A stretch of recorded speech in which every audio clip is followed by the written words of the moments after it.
आप दिल पे हाथ रख के बताइएगा। ये बोलते सब लोग, लेकिन एक अच्छा काम भोजपुरी के लिए हुआ और इस पे एक भी सुपरस्टार ने अपना जुबान नहीं खोला कि खेसारी तुमने बहुत अच्छा किया है, हमारे भोजपुरी के लिए अच्छा किया है, ये इसमें हम सबको मिल के ऐसा ऐसा काम करना चाहिए। तो क्या बोलना है? क्या भोजपुरी के लिए एक नई मैसेज नहीं है कि हर सुपरस्टारों को आगे आना चाहिए, वो भी इस तरह के काम करें? क्योंकि शुरुआत तो खेसारी लाल जी ने इस तरह से काम करके दिखाई दिया। देखिए, यहीं अगर कोई दूसरा सुपरस्टार करता ना, तो ये सारी भोजपुरी के लोग लगता कि भोजपुरी में त्योहार मन रहा है, सब लोग एक एक पोस्ट करते। लेकिन मुझे इस बात का जानते हो सबसे बड़ा तकलीफ लगा, ये हम उनसे बोले भी थे भैया से कि देखिए, अगर यहीं कोई दूसरा करता ना, तो ये सारे लोग बोलते कि बहुत अच्छी पहल की गई है। आप दिल पे हाथ रख के बताइएगा। ये बोलते सब लोग, लेकिन एक अच्छा काम भोजपुरी के लिए हुआ और इस पे एक भी सुपरस्टार ने अपना जुबान नहीं खोला कि खेसारी तुमने बहुत अच्छा किया है, हमारे भोजपुरी के लिए अच्छा किया है, ये इसमें हम सबको मिल के ऐसा ऐसा काम करना चाहिए। किसी ने नहीं बोला।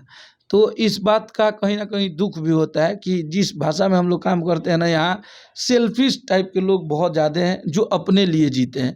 लेकिन हम लोग का क्या, अगर ये लोग नहीं बोले तो ऐसा तो पता नहीं कि पब्लिक को पता नहीं है, क्योंकि पब्लिक ही पब्लिक को बता दी।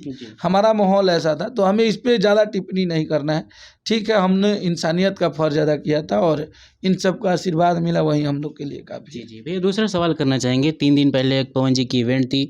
उस इवेंट में पहले तो उन्होंने ये कहा कि मैं जो गाता हूँ किसी को नहीं आता। क्या 20 साल की जो खेसारी जी की कैरियर है, 10 साल से आप इंडस्ट्रीज़ में, आप लोग का कोई अस्तित्व नहीं है, आप लोग कोई गाने नहीं लिखते हैं? अब तो अगर मान लीजिए कहे हैं तो अब तो उनसे पूछना चाहिए कि भाई आप जो जितने जब इंडस्ट्री में आए थे, मुझे लगता है कि आप अपने आने के बाद 7 साल 8 साल तो दूसरे का ही ट्यून गाए थे। मेरे माइंड में देखिए भोजपुरी के बहुत, लेकिन हमारा भोजपुरी के बारे में बहुत नॉलेज है। भोजपुरी के आप 1900 2001 से अगर गाना पूछिएगा तो हम बता देंगे कौन गाना कब आया था।